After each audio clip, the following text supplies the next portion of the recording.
2, 3, 4. Get up, get on up, get up, get on up. Stay on the scene, get on up like a sex machine. Get on up, get up, get on up, get up, get on up. Okay, hello everybody. I have another very special interview planned for you today. I'm joined on the other side of the line by Amanda. Now, Amanda is an expert and a coach and a trainer in relationships, marriage, and sex. So I can hear all of your ears perking up already. Oh, Amanda's going to teach us about sex. Everyone's raring to go. Now, as you can see, Amanda is a very vibrant, colourful character. Just look at her hair. I mean, I think a new colour has been invented there. There's something that isn't even on the spectrum of the rainbow. That's how colourful she is. So, Amanda, without further ado, I want to hand over to you. And can you expand upon that intro and tell the viewers and the listeners who you are and what you do? Absolutely, yes. So I am a sex coach. I help people improve their sex life. So the biggest takeaway that they get from our work together is that they learn how to have the best sex of their lives every time they have sex. They can be single. Sometimes they're married in a honeymoon stage, looking to spice things up. Sometimes they're married and they're in sexless marriages, and they've kind of reached the end of their rope. So a lot of the work, like you said, is relationship dynamics, healthy families. But it comes together in the form of their sex life, getting tuned into their sense of sexuality, understanding their sexual values and their relationship values, and then working to bring their values as individuals together into the dynamics of the relationship. Got you. So, do you make a foundation on sex? Is that kind of the first thing you go to? You go to the sex, and then you kind of build it out from there. Definitely the starting point. Yeah. But we look at, when we start talking about their sex lives, we look at the things that they prefer about sex. So that would be where the sexual values come in. And then what we really focus in on with laser precision is what things aren't going so well for them. What things do they want to improve on? And a lot of times those experiences that are kind of uncomfortable, that they wish didn't happen, or, that they want to improve on, those are the where the underlying limiting beliefs come into play that cause that constriction, that create all of these sort of, oh no types of scenarios that they don't want to really deal with, but they do. So yeah. Okay, so what gets someone into doing sex coaching? What is the life events or the journey that led to this being such a passion and a pastime for you? Yes, that is a great question. Initially, receiving my coaching certification kind of a hell of a storm from life. I had a live-in boyfriend who inexplicably left me. A couple of weeks after, with his support, I left my job, and so I was jobless, I was boyfriendless, I didn't know how I was going to pay my rent, and a friend of mine, while I was looking for something different in life, just suggested, you would be so great at being a life coach, you should try that. So I tried it, and here I am today.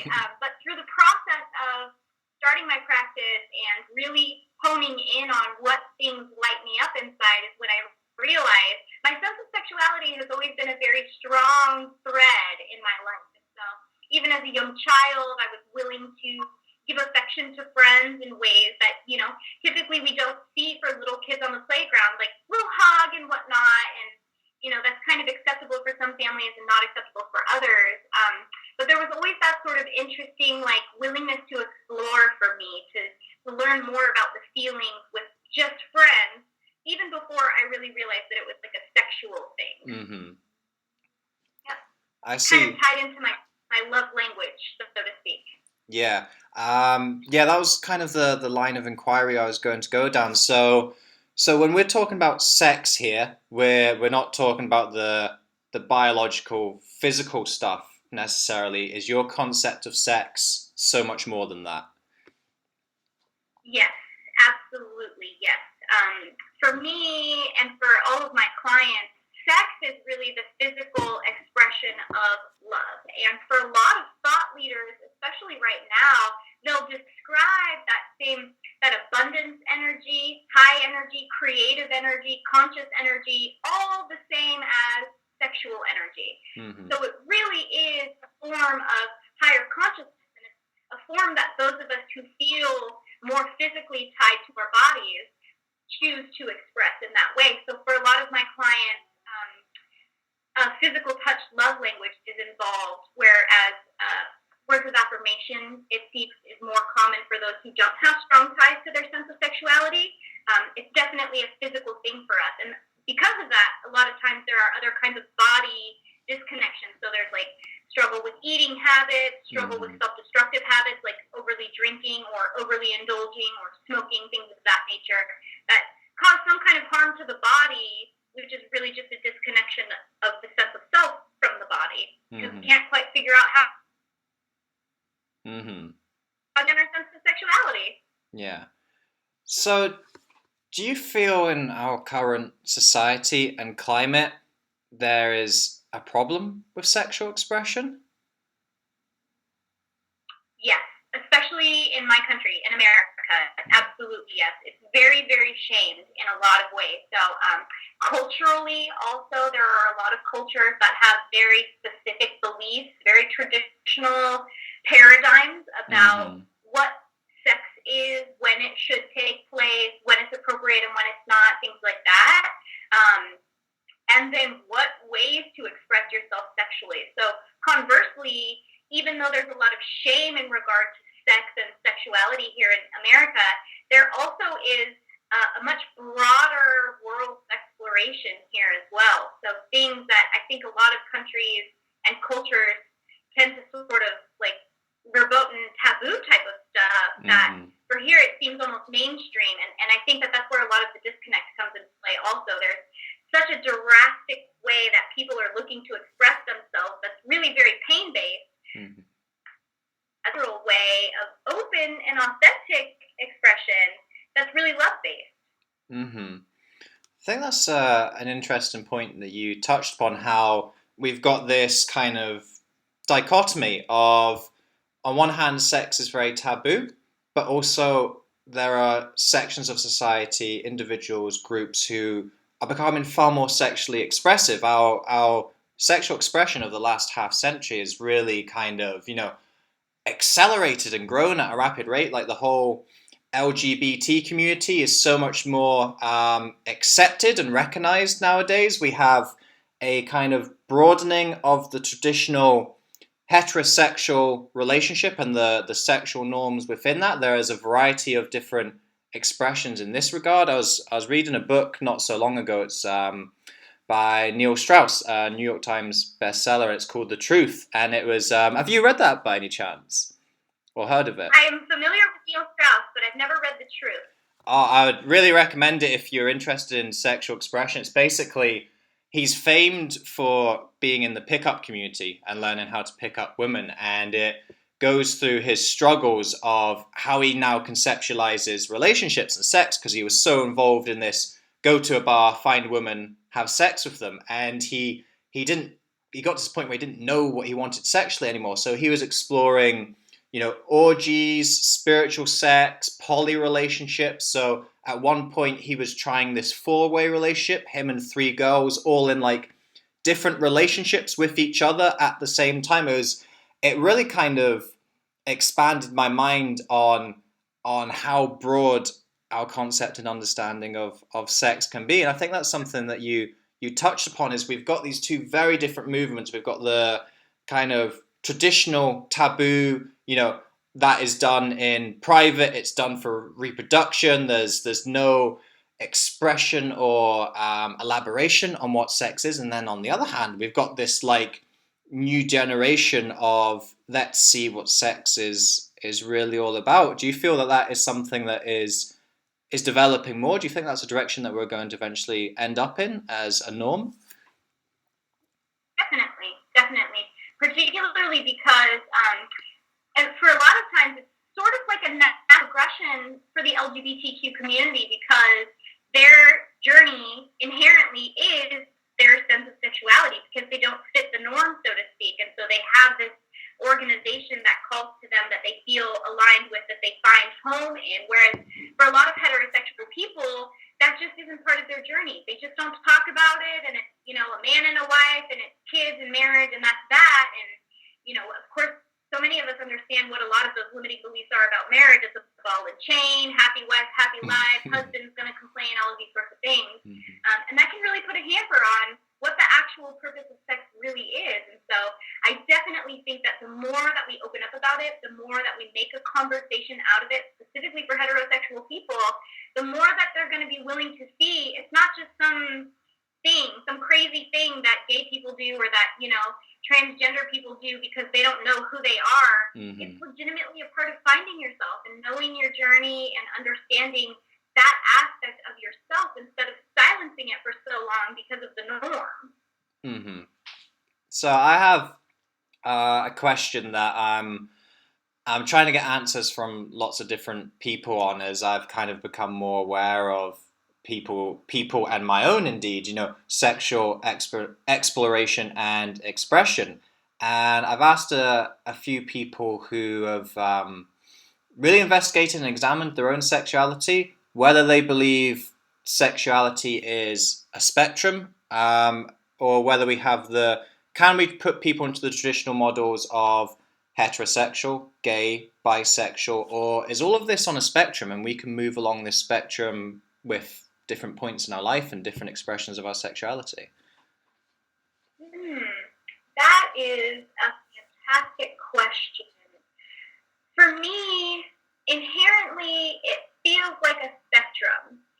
Certainly, there have been times in my life where I felt like I was a heterosexual woman.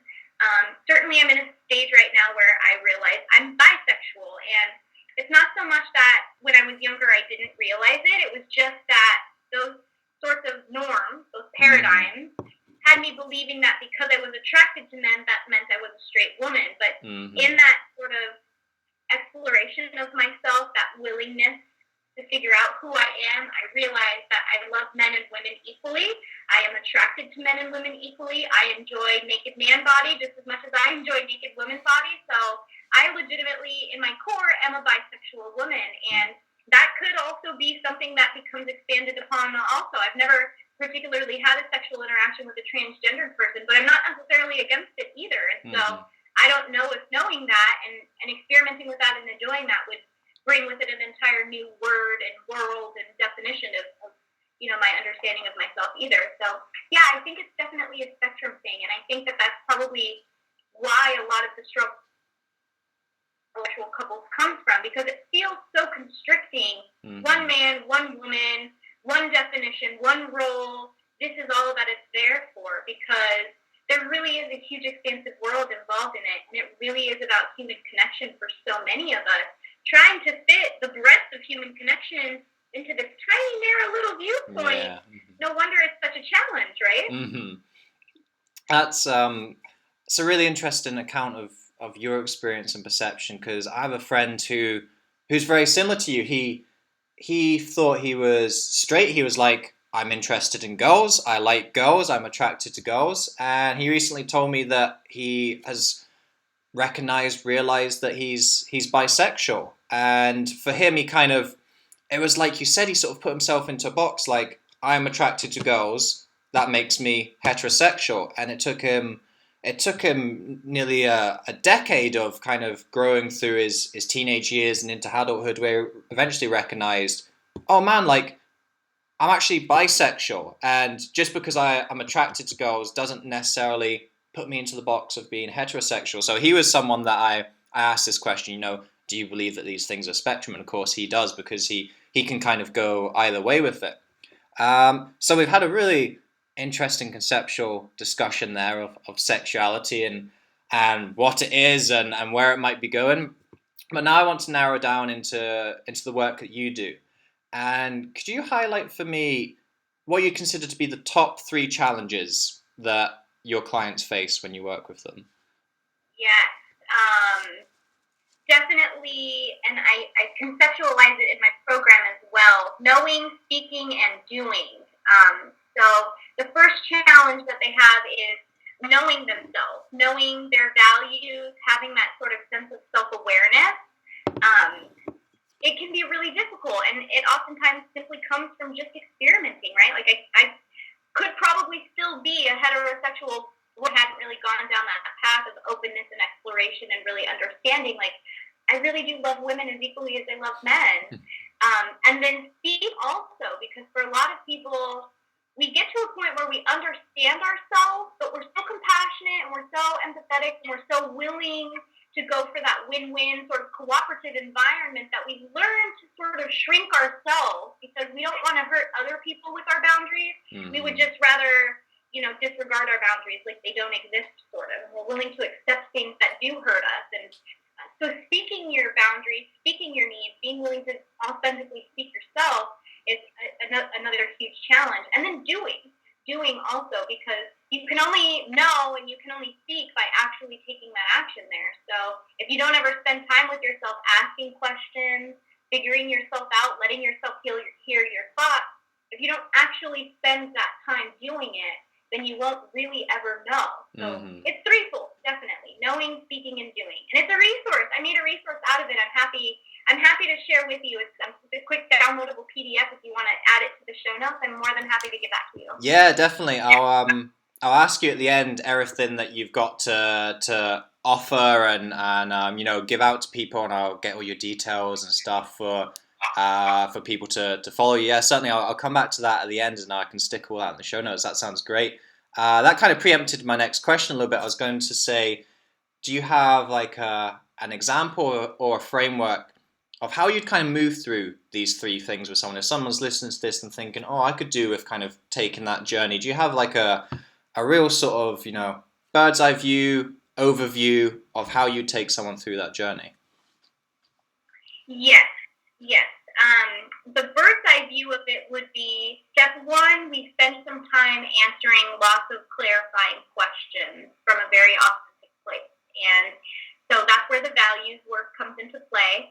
And then once we understand the values, we spend time practicing conversations, because for a lot of my clients, that speaking part, it takes a lot of courage and it takes a lot of strength for them, because so many of us are so compassionate. We're so willing to accept others and to change ourselves for the purposes of others.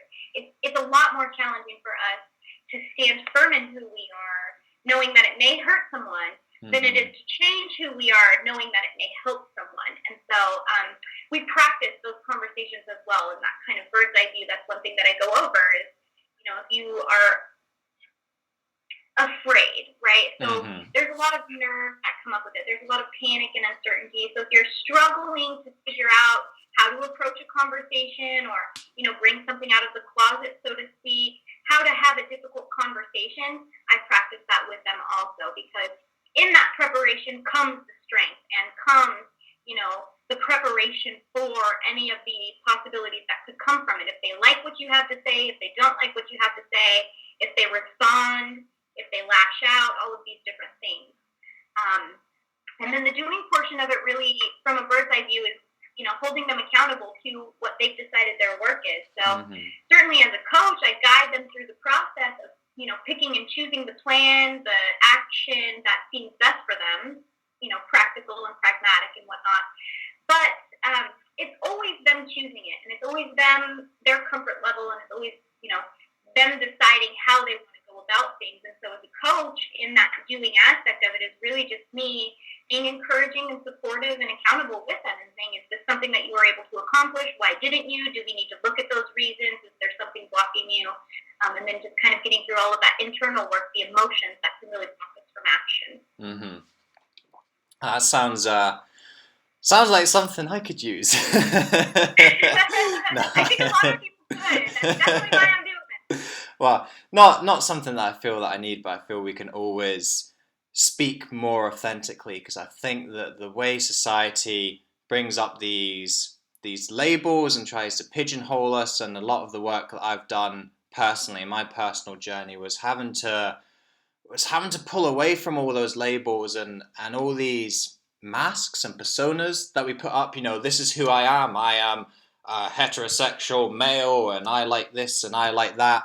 And so many of these things were just facades, and I had to say, well, yes, some of that is true, but maybe not to the extent that I've been putting it out into the world. Maybe there's parts of me that I haven't been expressing enough. So I think that core tenet that you had, the very first thing, that authentic expression is so key for personal well-being, but also particularly in relationships. Because if you have two people who aren't authentically expressing themselves, then how are you ever going to form that connection with each other? Yep, definitely. Therein lies a lot of relationship struggle, is when people don't authentically represent themselves. And a lot of times they think they are. They think they are authentically representing themselves. And that's where the knowing aspect comes into play. They think they are because they're trying to fit all these molds because that's what society or tradition or culture tells them they fit into. And yeah, the biggest caveat in my work is really just taking off those masks. And a lot of times it involves very provocative questioning. So that can be a challenge, not only as a coach, of course, but then also as a client, going through that challenge of feeling questioned and, overcoming that sort of defensiveness that could happen, which is why the practice also comes into play.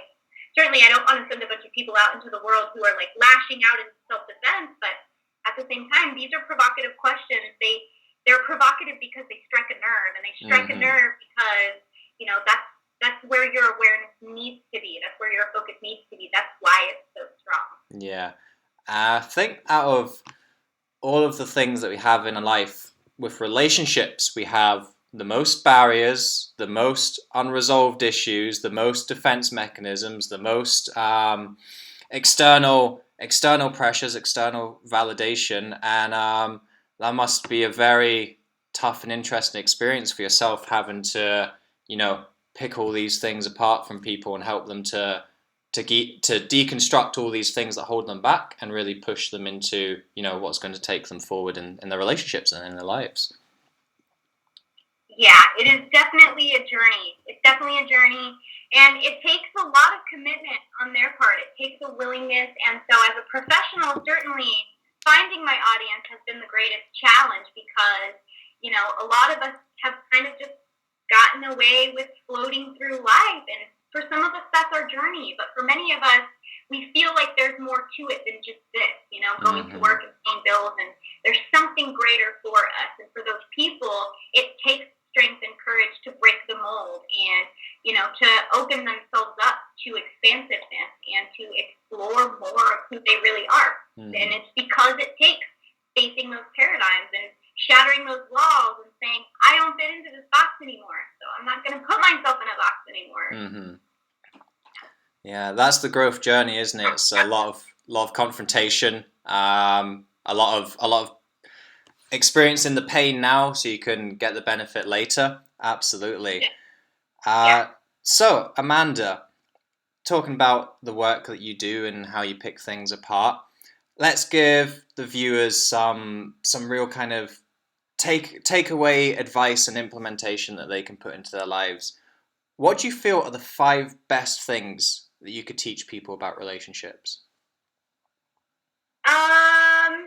I think touching back on the knowing, speaking, and doing definitely are huge components. And I like to tack on a little self-love onto that because I'm all about self-love, yeah. Yeah, right? Because relationships are really a reflection of you. What the relationship dynamic is, that's your struggle. You bring to the relationship what you are. And so whatever the dynamic is that you're struggling with, that's your struggle. And that oftentimes is why there's different perspectives going on. One person sees reality as this thing, and one person sees reality as this thing.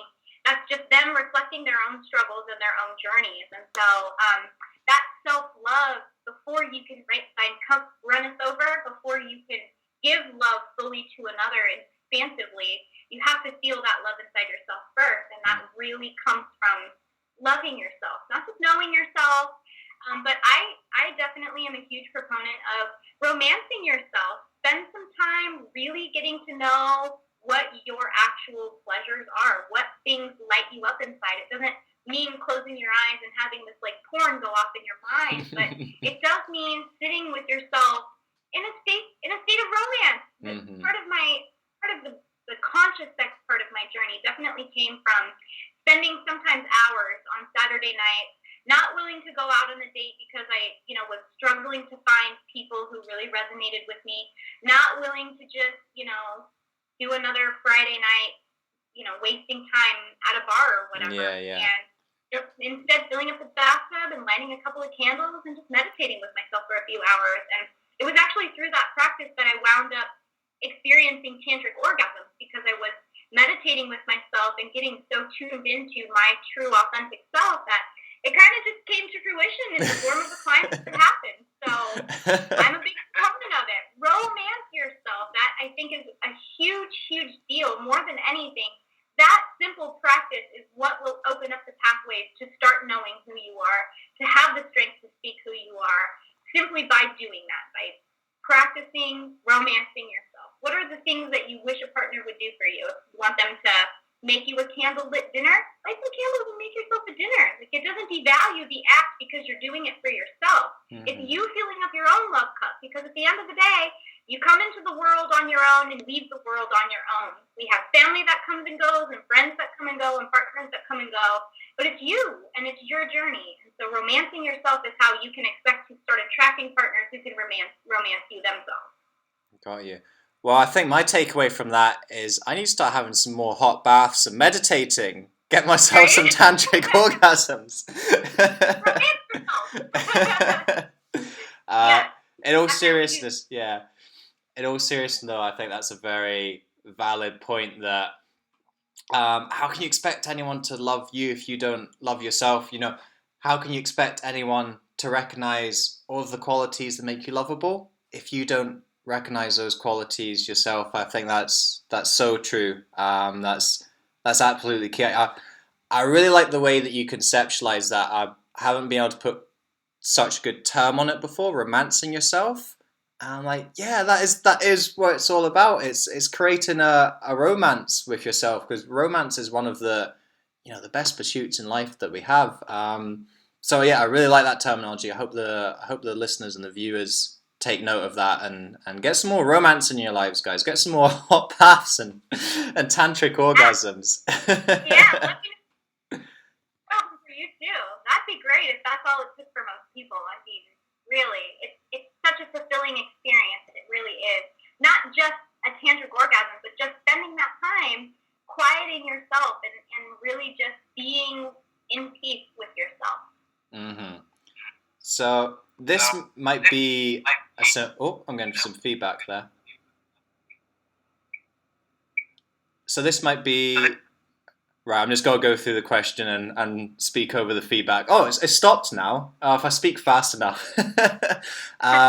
Yeah. So this might be the same sort of answer, but what habits and strategies do you recommend that people implement on a consistent basis to really foster and maintain deep and meaningful connections and relationships in their lives? Self-care. More so than romancing yourself, that can be its own specific experience. Self-care. Spend time, we all get to a point where we're like, oh, I just need to go play golf for a few hours to clear my head, or I'm just going to walk around the block for a little while and hope that I find some clarity. That kind of self-care, whether it's journaling, whether it's enjoying your first cup of coffee out on your porch in silence in the morning, doesn't particularly matter. But just that one simple habit, self-care, it can be 5 minutes, it can be 30 minutes, it really doesn't matter. It's just you putting focused, intentional effort into your own self, your own care for who you are, for your peace and well-being. Mm-hmm. Yeah, I think that's a very good point. Me and my partner, we kind of see our relationship as there's an I, a you, and a we, and all three components of the relationship need to be happy for the relationship to be happy. So sometimes you do need that I, you do need to look after yourself and do the things that are important for you, and also recognize it the other way. Recognize that there's a you, and I think recognize that your partner sometimes needs that I time, that me time, the things for them to do that kind of help them to function and bring them happiness. And I think respecting that and recognizing that it's it's not just about the we. There's two separate entities that form into that collective entity, and looking after both of them, I think, is also very important. Do you have any more habits and strategies along the lines of the we section? Kind of, what habits and strategies can you do with your partner to help foster and maintain the relationship? I think that I love that. That's a great segue because it really points to what you just described, the I, the you, and the we thing.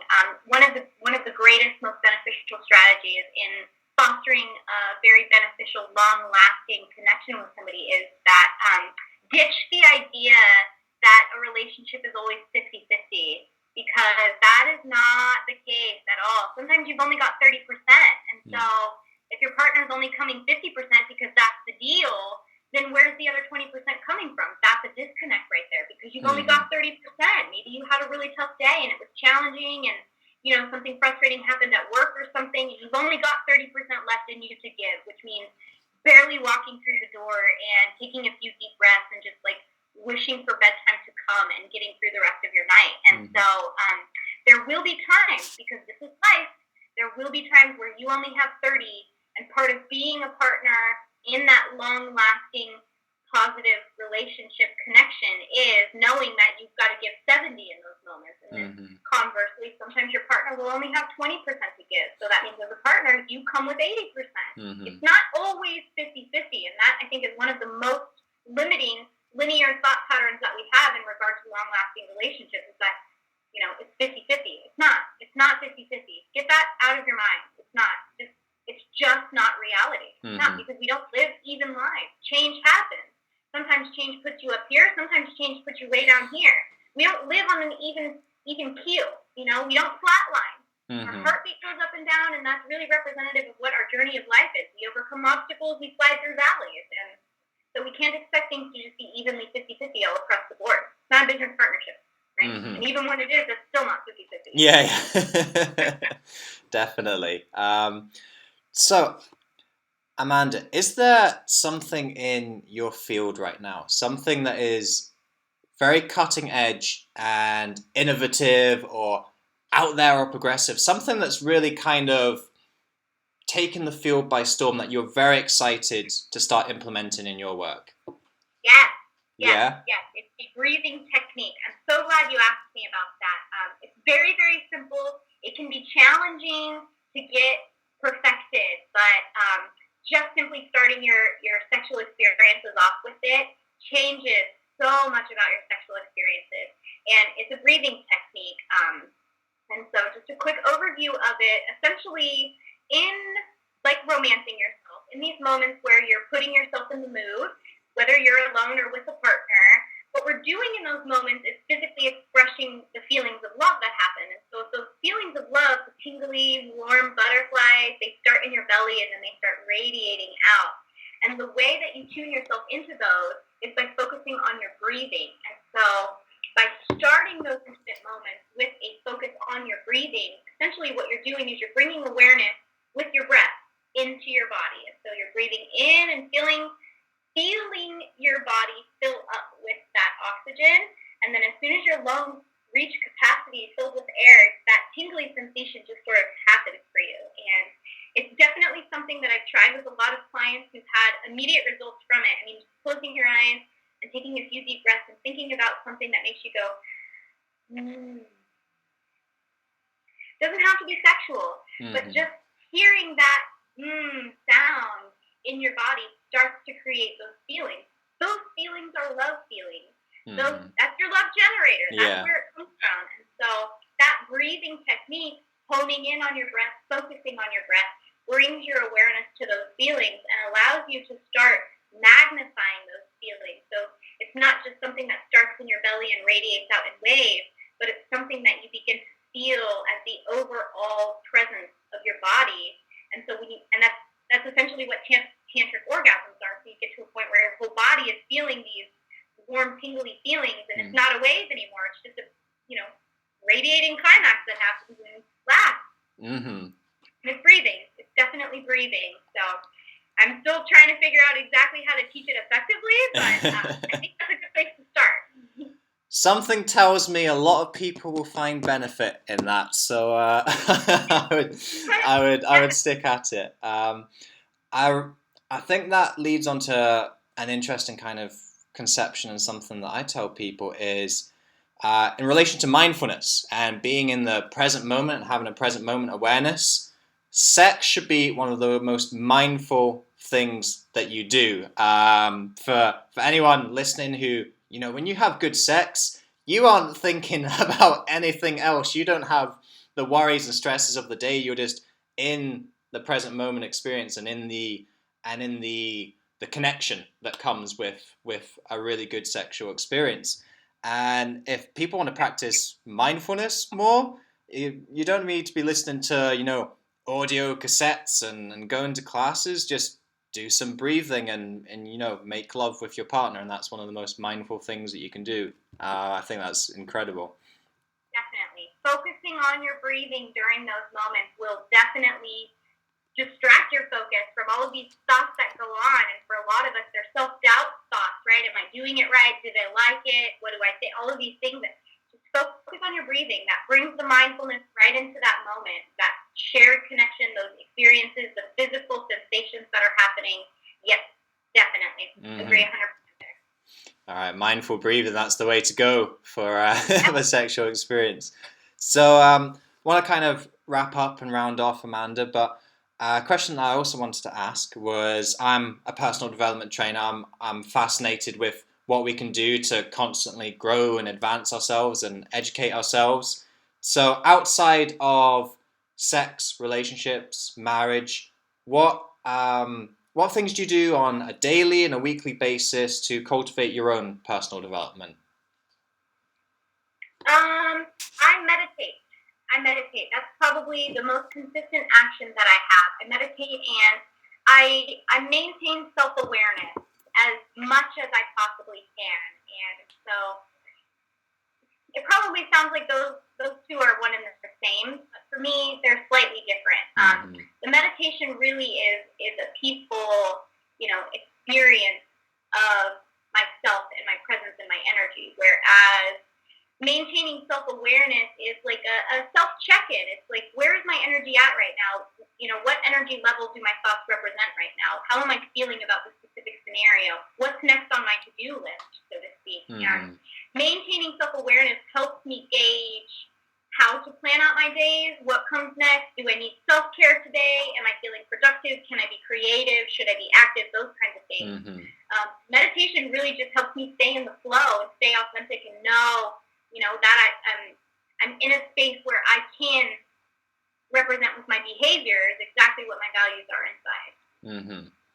That's interesting you make that distinction, because I do often put those together. I do say that meditation is self-awareness, and when you meditate, you will develop your capacity for self-awareness. But I think that's an interesting kind of separate, and I think you're right in that separation. By the way, I think yeah, they are two different things. Like meditation, it's it's what happens in that practice when you're meditating. But I think having that accountability that you mentioned, saying, right, is today a creative day? Is today an active day? I think that's a really useful, consistent regulation to keep on doing, because you're not going to be meditating all day. You're not going to have that enhanced awareness of self that comes when you're in a meditative state. But having the active kind of commitment to constantly check in with yourself, I think that's very important. And I think the more consistently we check in with ourselves, the better we regulate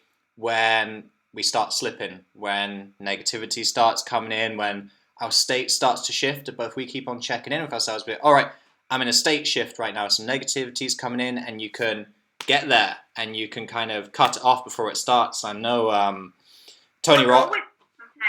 Yeah.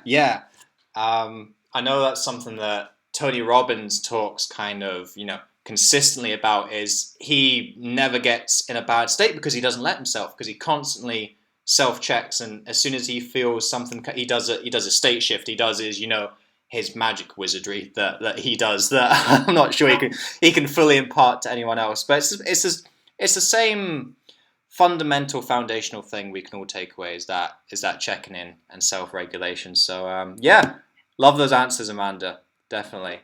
And if I can just add, I think it's also very important to note that particularly when starting to meditate, the act of meditating does allow you the space mentally to start observing objectively what your mental state is. So I think for a lot of people, especially in the very beginning, it can be one and the same because they've never really taken that moment of meditation before, so they've never really had that mental space to simply observe their thoughts. And I think that the correlation there, it definitely, I see where you're going with that. It's important to note that it starts out as meditation creates the space for self-awareness and then becomes meditation as its own entity from self-awareness. So I've learned something today as well. I've learned about how to get a tantric orgasm, but also a little bit about orgasms and self-awareness. 2 wins. So Amanda, what does the future hold for you? What is the next project, the next goal? What is it that you're working towards right now that you're very passionate about? So my current focus for the immediate future, what my coaching practice is helping me build up to is sex workshops. It will include a lot of the ideologies that I've touched on today, the breathing techniques specifically, and then some modalities about relationship dynamics. But really, Oprah's people are calling me. I've had this dream for a long time. I don't know particularly where it came from, so I just kind of give it up to intuition or faith or what have you. But I just have this really interesting inclination that Oprah's people are going to be calling me at some point to talk to me about my revolutionary work. And so long term, that's where my focus is. I know that that's the kind of large platform, even if it's not specifically Oprah's people, that kind of platform, Tony Robbins, Deepak Chopra, Eckhart Tolle, that large platform where, I know that many people are being helped by the work that I'm doing. That kind of change is definitely coming from the work that I'm doing here. And I know it's because of how boldly I am just authentically speaking who I am and what my message is. It was hard. It was really hard for me at first to just kind of say, I'm a sex coach. Different pretty ways, but here I am. I've had the most success so far in this year and a half of doing my practice with just authentically saying, I am a sex coach. That is my juicy spot. That's what I love talking to people about. That's what they come to me for. And so workshops has always been on my target radar also, and that's my next immediate future goal. I actually went to some sex shops in San Francisco recently and shook hands with some of the owners and managers. I was initially looking for a lead on a location, but I wound up instead getting several locations who are willing to help me promote, which I feel like is almost better. Yeah, definitely. Great place for it. Because people are already going in there looking to experiment and explore their sense of sexuality. I mean, where better to tell them, hey, come and learn about this with me. Yeah. Well, that sounds very exciting. Hopefully one day we'll see you hosting a big sex seminar, bringing people together. Yeah. Bringing people. The climax within. Hey, you better copyright that. You might want that for a later date. Well, I wish you all the success in the world with that. I think everyone wants to know about sex. I think there's a potential market for you there. So to finish off, so if people want to see the beginnings of Unleash the Climax Within, where can they go to follow you, find out more about you? And as we mentioned earlier, if you've got anything that you'd love to give away or tell people about, then the floor is yours. Let everyone know. Awesome. Thank you. Facebook is the best way to connect with me. It's where I'm most active. It's where the vast majority of my audience is. And because it's more content-based and I tend to be very explanatory in my content, it's definitely where most of what I do resonates. I also have Instagram. You can find the links from my Facebook profile for that. And then the message, the PDF that I mentioned, 3 Easy Steps to Greater Awareness is what it's called, Greater Self-Awareness. And so it's not specifically about sex, but it's definitely how I teach sexual awareness to my clients, and it can be applied to any aspect of life. If you're lacking in self-awareness, you're just not quite sure asking yourself some questions and not really coming up with any answers, this little 3-step document will definitely help you with that. All right, awesome. So, Amanda, I'd like to finish by thanking you for your time, for showing appreciation, for opening up the dialogue on a subject that is sometimes very hard for people to open up a dialogue with, and educating us on how wide and expressive sex can really be for us, and how it can help enhance some of the the deepest and most meaningful relationships that we have. So I'd like to thank you very much for your time today. I've learned a lot. I hope the I hope the listeners have learned a lot as well. Any parting words that you want to say before we finish up? Here's to the best sex of your lives. I hope you guys also took something away from it. Thank you. Thank you also for giving me the space to talk about it. I appreciate it that there are others willing to share my message with me. It's really where it's at for me, connecting and sharing value. So I'm honored to have the opportunity to do so. Awesome. All right, so that will conclude the conversation today for the listeners speaking. All the stuff that Amanda mentioned, I'm going to put that in the details and the link on wherever you see this, whether it's on social media, YouTube, etc. It'll be in the notes attached to the video, so that you can find out more about her and the work that she does. But until next time, remember, guys, to love inwardly and shine outwardly. Speak to you soon. I love dresses, cars, perfumes, and jewels.